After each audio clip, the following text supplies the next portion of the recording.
ఇక మొదలెడదామా? Hi friends, ఇవాళ ఆదివారం కాబట్టి కొత్తూరుకి వెళ్ళి చేపలు తెచ్చాను. వీటిని తెలుగులో చిన్న జల్లెలు, మా భాషలో కంటారు అంటారంట. నాకు అంత ఐడియా లేదు. మా మిస్సెస్ అయితే బాగా ఇష్టం ఈ కూర. మా సిస్టర్ కూడా వీడియో బ్లాగులు పెడుతుంది కాబట్టి నేను ఇవాళ ట్రై చేస్తున్నాను. నాకు గన్నెత్తారా? ఎందుకు కాల్ చేసి అన్నమని జైలుకి వెళ్ళిపోతా. నాకు గన్నెత్తారా? ఇప్పుడు ఇది ఎట్లా చేయాలో మా ఆవిడ చేసిద్ది, నేను నీకు చెప్తాను. ఫస్ట్ ఆఫ్ ఆల్ కడిగి నీట్గా క్లీన్ చేసి పెట్టుకున్నారు. వీటి తలకాయలు ఏమేమి ఉన్నాయి మొత్తం తీసేశారు. నీట్గా క్లీన్ చేశారు. వీటి మీద తోలు గీలు కూడా ఉండకుండా నీట్గా చేశారు. అప్పుడే అయిపోయింది అనుకోకు, ఇప్పుడే మొదలయ్యింది. ఇప్పుడు దీంట్లో ఏమో కట్ చేసి పెట్టుకున్న ఉల్లిపాయలు, పచ్చిమిరపకాయలు వేసుకున్నారు. మా పాప చూడండి ఆడుకుంటుంది మంచిగానే. తన పని తనది, మా పని మనది అన్నట్టుంది. దాంట్లో అట్లా కొంచెం పసుపు వేసి పెట్టుకోవాలి. అంటే కర్రీ లాగా ముందు ఇక్కడ తెలంగాణలో ఎట్లా చేస్తారు తెలియదు. ఉప్పు, ఉల్లిపాయలు, పచ్చిమిరపకాయలు వేసిన తర్వాత వేస్తారేమో. మన సైడ్ ఇట్లా ఉండదు.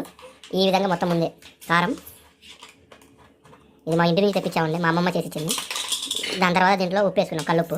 సాల్ట్ ఎక్కువ వాడము మా ఇంట్లో, అది కూడా రాక్ సాల్టే వాడతాము. మస్తు షేడ్స్ ఉన్నారా నీలా? అబ్బో కమలాసన్ హెల్తీ కాన్షియస్. దీంట్లో అల్లం వెల్లుల్లి పేస్ట్ కూడా వేసింది మా ఆవిడ. అట్లానే ఎక్కువ తినం కాబట్టి కొంచెం కొబ్బరి పేస్ట్ కూడా వేసింది. అయిపోయిన తర్వాత దాంట్లో కొంచెం ఆయిల్ వేసుకోవాలి. అయిపోయింది. దీన్ని లైట్గా కలపాలి, మెల్లగా. గట్టి కలపకూడదు, మెల్లగా. అంటే మనం కలిపినది కూర మసాలాలు మొత్తం చేపకి నీట్గా తగలాలి. అప్పుడే ఆ టేస్ట్ బాగా వచ్చింది. కారం తక్కువైనట్టుంది, మామిడి కొంచెం వేస్తుంది. మొత్తం కలిపిన తర్వాత కొంచెం నీట్గా ఇట్లా గార్నిష్ అయిపోయిన తర్వాత దీంట్లో కొంచెం వాటర్ వేస్తున్నారు. లైట్ ఎక్కువ కాదు, కొంచెం గ్రేవీ తగ్గట్టు మగ్గేటట్టు కూర. దాని తర్వాత లైట్గా ఇట్లా సెట్ చేసుకొని స్టవ్ మీద మీడియం ఫ్లేమ్లో పెట్టేసేయాలి. అయిపోయిన తర్వాత ఎట్లా ఉండేది మీకు చూపిస్తాను.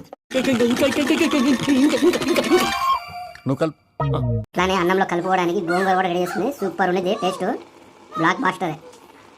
क्या बात है सर, क्या बात है सर, क्या बात है, ये बात है. కూర ఉడుకుతూనే ఉండేది లైట్గా. మనం అప్పుడే కొత్తిమీర కూడా వేసుకోవాలంట, నాకు తెలియదు, మా ఆవిడ చెప్పింది.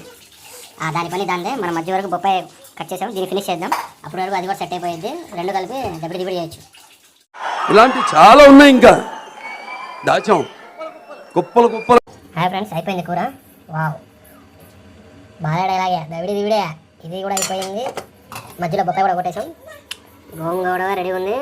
పావుగంట ఆగి ఇంకా కానియడమే. దబిడి దిబిడే.